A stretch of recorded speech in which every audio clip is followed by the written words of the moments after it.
This video is going to demonstrate one way that you can create a colour palette quite quickly in Photoshop using a found image or some artwork. There are lots of different ways that you can do this, but this is just quite a quick way and easy way. So I have Photoshop open, I've got a white A4 document set up, my layer is locked. The first thing I'm going to do is go to File, Place Embedded, and find the image that I want to use as a colour reference and press Place. Click tick, and I'm just going to, with the move tool, shunt it up to the top of my canvas. The next thing I'm going to do is use the rectangle tool. We don't usually use vectors very much in Photoshop as textile designers. We're usually working with pixels, but for this vector shape will be really handy. So I'm going to click and drag, holding Shift on my keyboard locks this into a little square ratio. I'm going to release, and I've drawn a little swatch box. First thing I'm going to do is just turn the stroke off, which now means it's not going to have a little outline around it. And then I'm going to switch to my move tool, hold Alt on my keyboard, I get my double cursor, and drag to the right, holding Shift as well. Do that several times to create the swatch boxes that you want to use for your colour palette. In this case, I want to use, let's say, 7. Okay. Now I want to get these all like nice and aligned. So if I click and drag over those swatch boxes, you see these little features up here. These are my align features.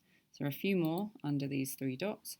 And what I want to do is horizontally distribute my centres evenly, which is that little button there.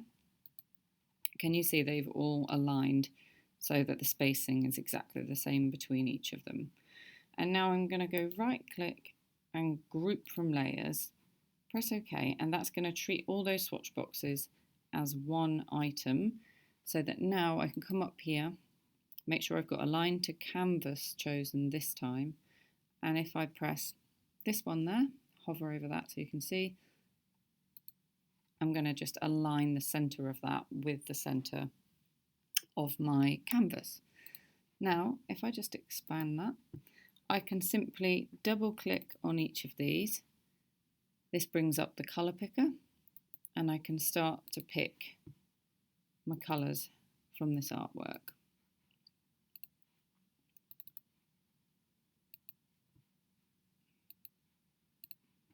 Okay. And you can refine these afterwards to make sure you get them exactly how you want.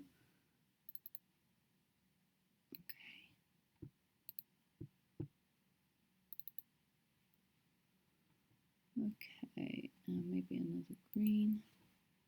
And in fact, I'm going to just add one more because that colour there is quite important.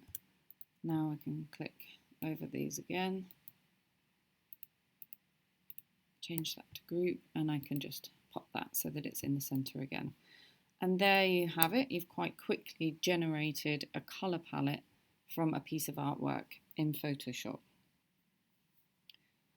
Now, to use this colour palette when you're digitally working with artwork in Photoshop, it's a really good idea to save it in your swatches panel. So to do that, if you go to Window and Swatches, it's going to bring up this little panel here. And now, if I click on each of these with the colour picker, so the eyedropper here, and then that becomes my foreground colour, and I can come to the plus icon here, give it a name if you want, and start methodically just adding these into my swatches. And what this does is allows me to save this colour palette in Photoshop Swatches library, and I can work across many documents using this colour palette with ease.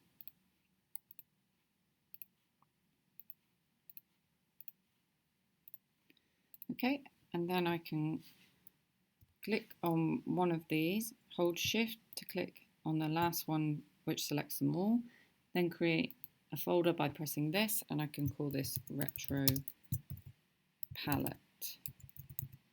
Okay, and now I can use this quickly in whichever document I'm in as a colour palette. So to demonstrate that, if I switch to this document here, and let's switch it round just so that you can see it a bit more easily and it fills my screen a bit better. Okay, this is a scan of a fine liner drawing, and I'd like to start filling this drawing with my colour palette that I've just made. So if I open up my swatches here again, you can see my palette is here at the bottom. So if I use my magic wand now, and I'm going to check contiguous there, I could start to go into this shape,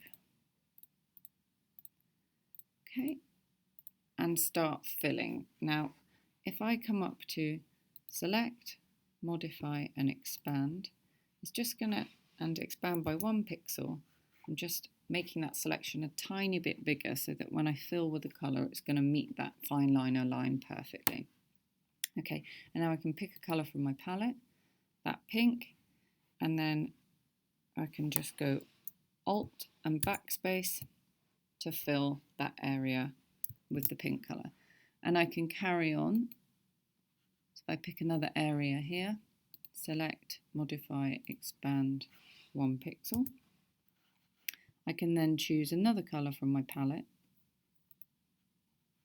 and then Alt and backspace on my keyboard to fill that colour. And if I zoom in a bit, I can start to do these guys here, and quite quickly you can build something up. So just to recap one more time, and then I'll speed this up. I've made a selection. I come up to the select drop down, go to modify, expand by 1 pixel. That might not be the same every time. Choose a colour and then Alt backspace on your keyboard to fill.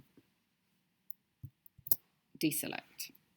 Okay, and now I'm going to quickly recolour this design.